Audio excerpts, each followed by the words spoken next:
all you hardcores. Welcome to part two. We're joined by Jake from Lewisham in London. How are you doing, Jake? How you doing, Pooks? You right? I'm all right, mate. So Josh Warrington, sorry, against Anthony Kakazi. The IBF have dropped the belt. What do you think to that, Jake? Saw that. Strange. I think it's only Warrington can't win it, can he? No. Yeah, so I think it's a bit out of order. But I heard he's coming off the back of 2 losses. So is that warranted for a world title? No, it's not, because there's other people in the rankings. But yeah, that's what happens when you get dropouts and like last minute stuff. These sort of things can happen. But yeah, I think it's harsh. But if you're going off a ranking, then it is fair. You shouldn't be able to win it really. He can still win an IBO though, can't he, Josh Warrington, if he wins? Oh yeah, I didn't know that's on the line as well. Then yeah, that's something. Then yeah. See, they don't have that rule. The British Boxing Board of Control's had that rule in for years. And when I worked for Dennis Hobson, Tommy Frank, he had a couple of losses, and he had 2 gifts before that. And Dennis managed to wangle him in for a British. So it's up to their discretion, which means they can do what the hell they want. But Eddie's never really had a good relationship with the IBF. I don't know if you remember when I were at Dennis's, Jamie McDonnell got stripped. And Dennis says, right, I'm going to get him stripped because he'd left Dennis for Eddie. IBF stripped him. So when a promoter can pick up a phone and use influence to get people stripped, that's how it works, isn't it? You know, he got him stripped, and that's the way the cookie crumbles. Groves said, I'm getting a rematch against Froch. Eddie said, you're not. And they did, didn't they? So he got it. So the IBF are not Team Eddie. Eddie's got more power with WBA, you know what I mean, than IBF. But promoters run the show with them commissions, because without the promoters, there's no commissions, is there? Yeah, I think IBF is, out of all of them, they're the most strictest. Because I know even with the Joshua Daniel, they stripped that, and I think Canelo's had a mandatory. They stripped him. So I think if you had to pick one, I'd say IBF is the most. They try and follow the rules. Out of all of them, I'd say that IBF is the one that does try to. Yeah. O'Hara Davis is going to fight Adam Azim. What do you think to that fight? Strange fight, but I think it's a risky fight. I don't think he's up against it, but I think for Adam Azim, he's coming off an injury layoff as well. I think there would have been a better fight to pick, but I think he was a bit under pressure to get a decent name opponent because of the whole Dalton Smith stuff. So I think O'Hara, for the name, I think it sells. I think that's why they got him in. But I think Azim should win. I pick Azim to win that. Yeah. But, but I think it's a risky fight to come back to for both of them. It's a 50-50 fight. I mean, the people are writing O'Hara Davis off. I've got Azim to win it because he's younger, and if it's a tight one, he's not going to get the nod, O'Hara, is he? Because he's like older, isn't he? He has to win by knockout. He's got to win by knockout, O'Hara. But if O'Hara pulls that off, you watch everybody hang out the back of him. This is my new best friend. That's what Eddie will be saying to him, won't he? Yeah. Do you think he got a raw deal at Matchroom, Jake? From hearing his side of the story, definitely. It's like his side wasn't. Everyone just ran with the story, and it turned out he didn't have a clue about football. And I think everyone acknowledges that now, but damage has been done. So I kind of do feel for him. You can see it's affected him because he talks about it all the time. So yeah, I think he definitely did get the raw end of the stick. Yeah, I feel sorry for Arvid. I actually met him in Leeds when Warrington fought with Selby or Frampton. Me and Dennis went over there for a night, and actually a really, really nice guy, O'Hara Davis. He came across really well. I met him as well. One of our fighter I know, he had sparring up at the gym, and I think he sparred him, but just a nice chat to talk to. Nice guy to talk to. Really, really nice, humble young man. I was very impressed by him. So, O'Hara Davis, I hope you punch this guy upside down, and I hope you both get home safely. Okay, good luck to O'Hara on 19th of October. It's Big Freeze against Wardley. It's Big Freeze. What do you think he won first one? Yes or no? I'm shocked by everyone. I think I've only heard you. I think you're the only person I've seen agree. I think Fraser won the first fight. Yeah, I watched it. I watched it the first fight, and he was hitting him with clean uppercuts, clean shots. I think the only thing that favoured it was the one drop knockdown, and even that knockdown, it wasn't like because he was hurt; he was off balance, and a bit of it for his fights that he's had in the pros compared to Wardley. Wardley was a favourite going in, but watching the fight, I think Fraser won. I think it was quite harsh to draw. I think Fraser won by at least 2 or 3 rounds. I thought it was a clear win for him, I don't understand why they gave it a draw. I could make a case for a draw if you wanted to be technical, but I couldn't make a case for the other guy winning. But I could make a case for its big freeze winning by 3 clear rounds or 2 at least. Yeah, I couldn't make a case for Wardley though. people saying a draw was fair. I think it was more because it was a good fight. It was an entertaining fight, but I think if you look at the clear who landed the bigger and clearer shots, I think Fraser kept his form better. He did get tired. They both were knackered at the end of it, but I think watching the fight from the first round to the end, I've had Fraser winning by, like I said, 2 or 3 rounds. Clearly. Boatsi against Willie Hutchinson. Good fight. That's one of the fights I'm actually looking forward to the most on this weekend undercard because Hutchinson, he done a job on Richards and he got under his skin because Richards quite a humble, lets his fist do the talking in the ring, but Hutchinson, he knows how to get under people's skin. So seeing that's his tactic, I think it's going to be fun to see how this fight plays out. Yeah, it's an interesting one, that, isn't it?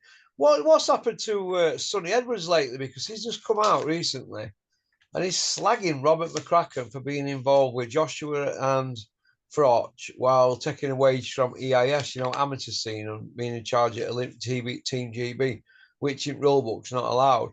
But no fighter from Matchum's ever come out and slagged McCracken like that.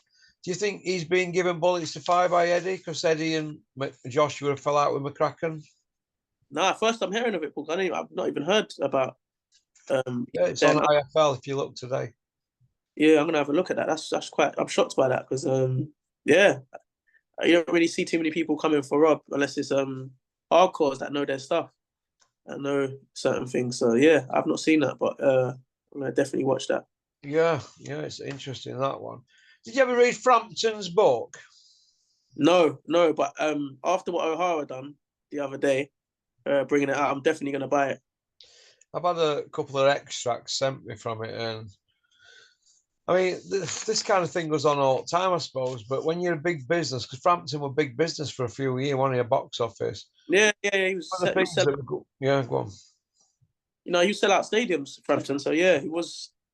Some of the stuff going on behind the scenes was absolutely unbelievable. I couldn't believe what I was reading. They were just rinsing him. So I know it all got settled out of court and that. We're not going to talk out of turn too much, but if it's true what he's saying, it's bad. Very well today. We've spoke about Beefy Smith. He pulled out at Kelly fight. Obviously, Izzy Davis has stepped in and he's going to fight Kelly. Do you think Josh Kelly can go on to win a world title? Jake? Yeah, I think Kelly. That's a good fight, but I think that's a harder fight stylistic wise for Kelly because I feel like Ishmael Davis. I don't know if you watched his fight with Troy Williamson. He's quite slick as well. Yeah. So that's going to be a complete different style last minute for Kelly to adapt to because Beefy's like a come forward, counter puncher, pressure fighter. Ishmael Davies has got quite a similar style to Kelly. So that's going to be a good fight, hard fight for Kelly. Yeah, good on him. The rumor is Ebony Bridges is pregnant, so it's a who done it. Wow. To put it in frame. Wow. Yeah, you've got the gossip today, Paul, can't you? I get it all, don't I, kid? You know about that. Yeah, I didn't even know about that. Wow. That's what I'm trying to say. Usually I know all the stuff that's going on, but like I said, IFL, I don't really, just the content's just not really of my interest anymore. I watch you, like I said, I watch you, and I watch all I check up on Twitter and what's going on latest. But in terms of all that, I don't really watch the usual channels I used to watch. Well, this is who I'd put in mix. People are saying Mark Tibbs, Bombay Dave, The Gad, Conor McGregor. I'd say Conor McGregor. Because she's a cunning little so-and-so, isn't she, little Ebony? I'd say Yeah. Conor McGregor because he's got the most dough out of all of them. That's what I'd say. So we're going to see, aren't we? Yeah. Porky, that's what I was going to ask you. Who have you got for Bivol Bertobiev? I've got Bertobiev. I like him a lot. He's one of my favorite fighters. Yeah, I've Who have got him you? to beat Bivol. Yeah, I've got him to knock him out. Yeah, same. I think the only thing what's worrying me about him is obviously he's had the layoff and Bivol had the fight in between. But other than that, I think his pressure is going to be too much. But I see a lot of people just picking Bivol, and I'm shocked. Why? It's like they're not giving Bertobiev any respect. It's like I think crazy because he's got good boxing IQ as well. He's not just like a come forward power puncher. He's actually can box. What did Lloyd did to Callum Mundo Smith? Yeah, proper But the sad thing about it, Paul Smith was saying, if I'd have been in there, I'd have gone to Bodymore. Could you imagine Paul Smith going to Beterbeev's body with body shots? What would have happened? Smig, winging him into body. Oh my God! No, I don't think he personally would have lost. Is this where we're at, boys and girls, and all you hardcores out there? Paul Smith coming out in interviews saying I'd have gone to Bodymore myself and targeted ribs. Oh my God, Paul Smith rib breaker. Spare rib breaker, more like it, local Chinese. Barbecue spare ribs. Oh God, Paul. Give me strength. Give me strength. But the Usyk Fury, do you think it's gonna happen? I always say no, don't I? But we're gonna see, aren't we? Personally, I think he took Joshua's soul, and I think he took Fury's soul, Usyk. I think he just turned them on their heads, didn't he? Come on. Yeah. No, I was having this conversation with someone the other day. I said, Bertobiev and Usyk, if they were British, people would be raving about them even more. I think they'll be appreciated when they retire because you look at Usyk's record in what's he had 21 fights, 20 fights. He's 22 and 0, isn't he? 22 and 0. He's won in people's backyard. He's cleaned up the division below, cleaned up heavyweights. On the road. On the road. Won Olympic gold, and no one really talks about him only until we're up and now. But I think even Bertobiev as well, same. He's beat quality people. So Usyk done Beterbiev in Olympics. Yeah, but Beterbiev dropped him with a body shot. Though I think I saw that fight. Yeah, he done Joe Joyce in WBSS. He's done Chisora, Bellew, Dubois, Fury, and Joshua twice. Do you think he's going to be motivated for the rematch? Because he's done. Usyk, yeah. Look, just because he acts stupid and all that, he lives the life, doesn't he? Fury don't live the life. Usyk lives the life and he make adjustments. And Fury's going to have to make adjustments as well. But it is still a good fight. I think I saw it on your channel the other day. Wasn't it you saying that he swims for 5 hours or something? Derek Chisora, with Derek Chisora that said it. He swam his training session for 1 day, 5-hour swim. Yeah, because his engine, if you noticed in the Joshua fights, he just picked. I think he had like a round off, and his fitness just went up from the last 3 rounds, and he just won it clearly.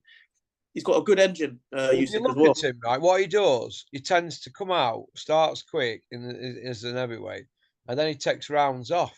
He has a look at him, and then he just goes through gears again. He lets them kind of empty tank. Now, when he fought Bellew, he let Bellew empty tank at the beginning, but he threw that many feints. He tires them out mentally, doesn't he? So they're having to think all the time, and I think he's very good. It's educated pressure that he puts on. He just doesn't feint like that. He's moving with his feet, looking to do stuff, and he's taking them up and down. The guards are up and down all the time, and they don't. And then he's moving side to side, and he kind of like you don't know where to stand or where to place your feet. And I watched Johnny Nelson do an interview, and he said he looks like he's a nightmare to fight because he just gives you angles all the time. And I don't know what they're teaching our fighters in UK, but what they're teaching them in the Ukraine is phenomenal because he's very similar to Lomachenko, isn't he, in his style? Yeah. It makes you think, doesn't it, all the time? Yeah. They're fixed on learning the basics. Footwork is one of the most important things they do. And if you look at his foot, like I said, Porky, he does that thing where he seems like he's very close to you, then he darts in and out. And it's a lot mentally for a fighter to go against. And you can see with the Joshua fight, Joshua looked confused after the first because he set such a high pace. Yeah. In and out, he throw the backhand, and by the time Joshua's even realised what he's done, he's on the move. but he's also a good inside fighter as well. So it's just he's just a quality fighter. What do you think to people saying that he's a small heavyweight when he's same height as Foreman and he's £4 heavier than George Foreman when he beat Fraser? Well, I saw a picture the other day of Usyk next to Muhammad Ali, and they broke down the stats. They're both 6'1" or 2. 6'3". They weighed the same. So he's like a standard heavyweight back then. And if he's a small heavyweight, he's almost stopped Joshua and he's almost stopped Fury. So do you think that he'd hang in any era? Definitely. Yeah. Definitely.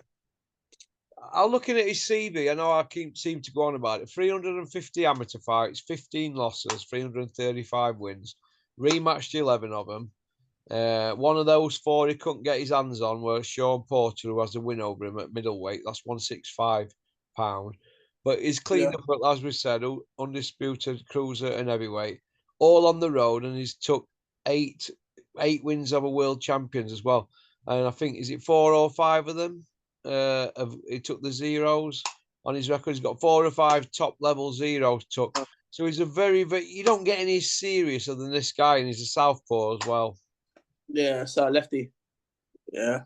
First time I ever came across him, Jake, were on Sky Sports. He were Vladimir's sparring partner. This is years ago, leading up to Olympics. And he basically touched Vladimir up in camp in Alps, Swiss Alps. He just bashed him up. Vladimir bashed him. Yeah, and I even remember watching one of your videos, and I think it was you that mentioned that Peter Fury and John, they spoke about him years ago. They mentioned he's a big problem.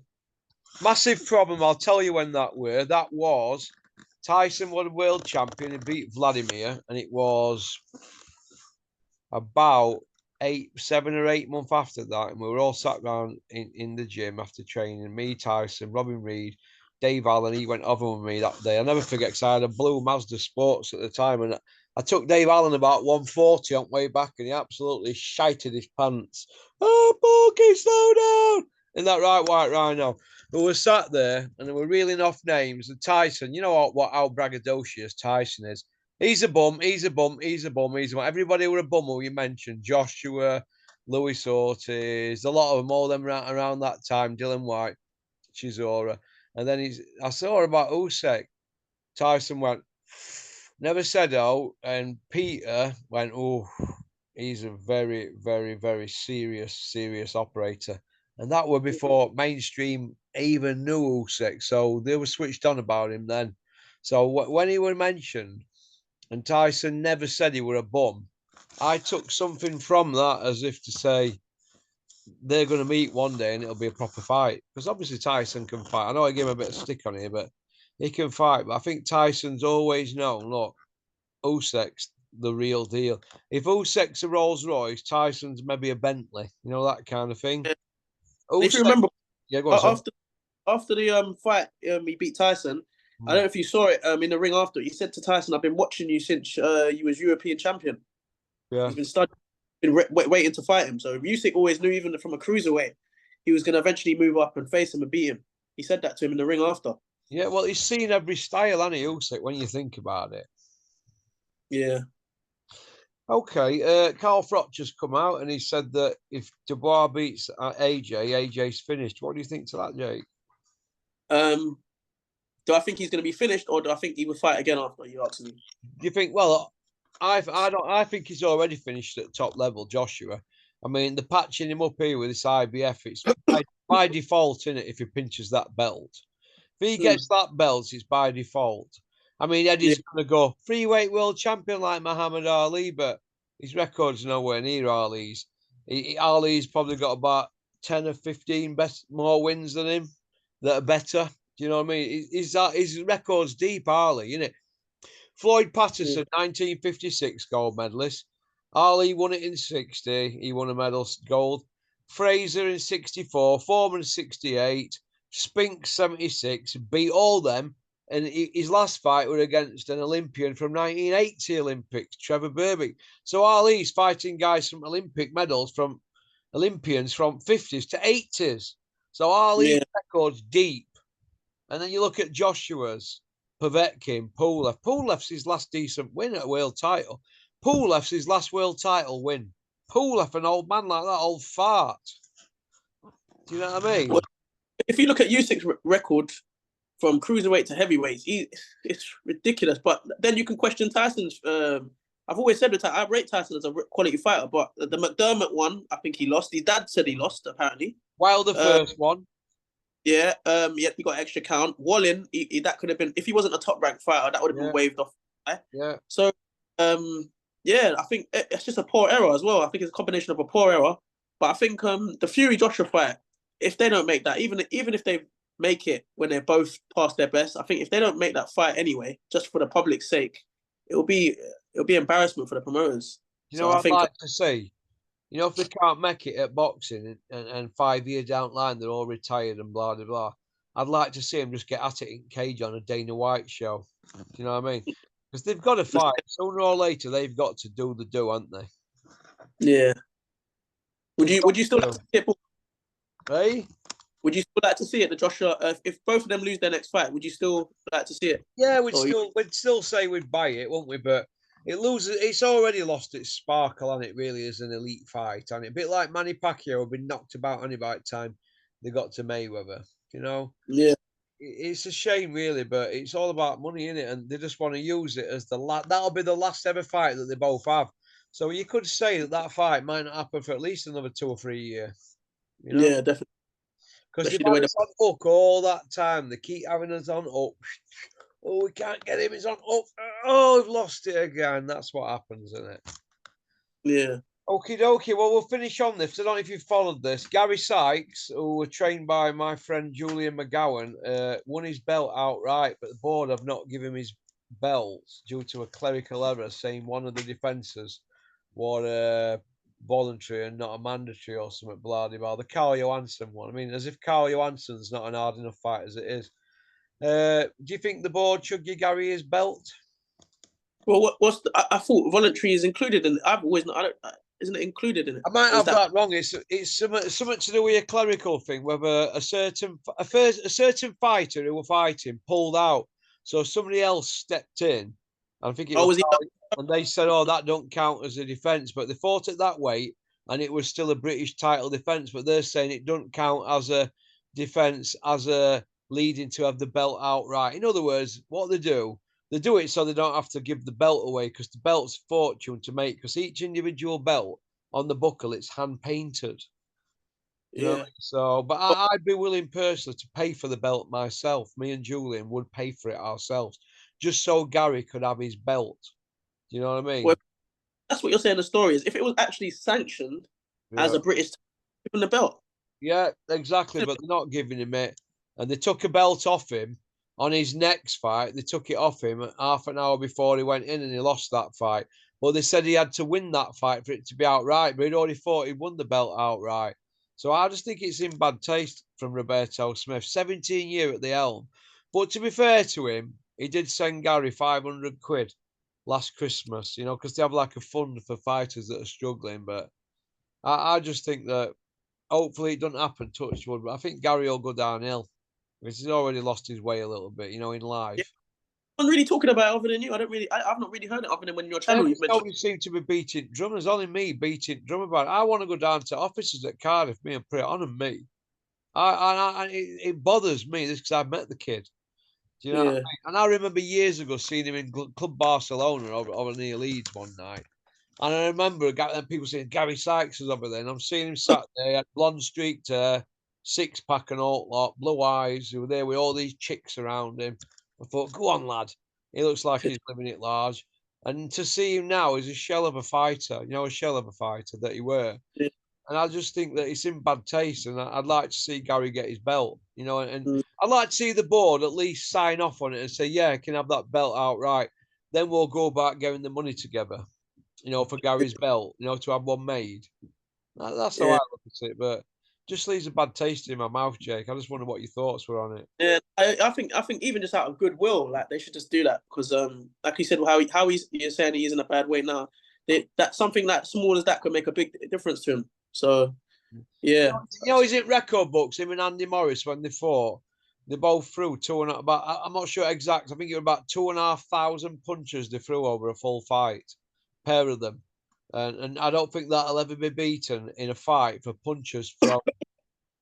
Yeah. You know what I mean? And he spewed his guts for British boxing. He were in England team and all that back in the day. Him, Bellew, Tyson Fury, Amir Khan, DeGale Groves, all that lot.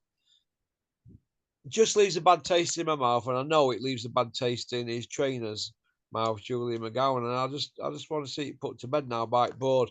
Roberto Smith's been there 17 years, and I want to know what he feels his mark is out of 10 for what he's done for British boxing. And I think it's a 0, but I'm harsh anyway. So, but it is what it is. It just leaves a bad taste in my mouth, mate. So, Quickly, Porky, I just wanted to ask you one question as well. What do you think of Martin Bacoli? I think he's a good fighter, but I don't think he'll get anywhere because he's not commercially viable to any promoter, is he? He Yeah, sounds like a big dummy, and he fights like a big stiff, but he can fight, can't he? Big 6'6", 20 stoner. And he's got skills to burn. I'm really pleased for his trainer, Billy Nelson, because I've got a soft spot for him. I think he's a trier, and I like yeah, him. And I think he got shafted with Ricky Burns back in the day, and he went to Sims gym. I thought some of the stuff, I'm not going to mention it on here, but some of the stuff that were going on behind the scenes, it's for Billy to come out one day and say, but I think it were in bad taste. And I'm really pleased that Billy could be a mix for a big fight. I think he deserves a world title shot. yeah. He's a danger. Whether he gets it, I don't know. Who do you think they'll put him in with next, though? Zhang. Yeah. And the thing is that Zhang, from what I heard, he's activated his rematch clause with Parker, but I don't know what's happening. I think Turkey's trying to say no and get him another fight, Parker another fight. I think I heard. I didn't hear that, but Already moving goalpost, Jake. yeah. But I would like Poli, just to reavenge his defeat to Michael Hunter. I know Michael Hunter's fallen off down the pecking order, but it would just be good for his own self to just go back and defeat him. I don't want to go near him though, because stylistically it's an hard fight for him. Because he's cruiserweights fighting heavyweights, they're hard work for these heavyweights. Yeah. Quicker, aren't they? Yeah, true.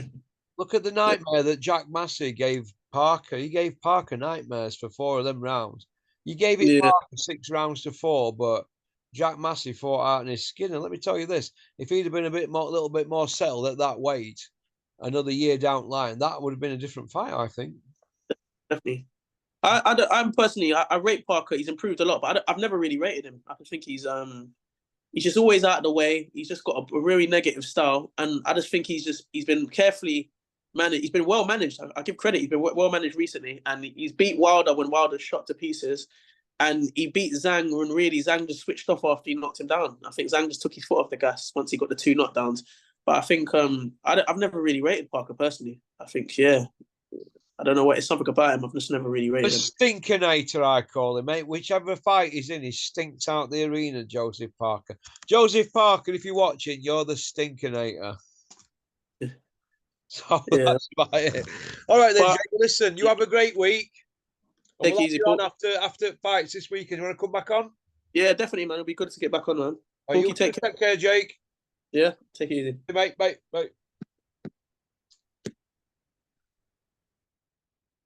That was Jake from London. Very good guest. That's his second time he's been on here. Only a couple of years ago, then I think he lost his way a bit. I don't know what happened. Or probably didn't want to come on. I don't know. But nice kid.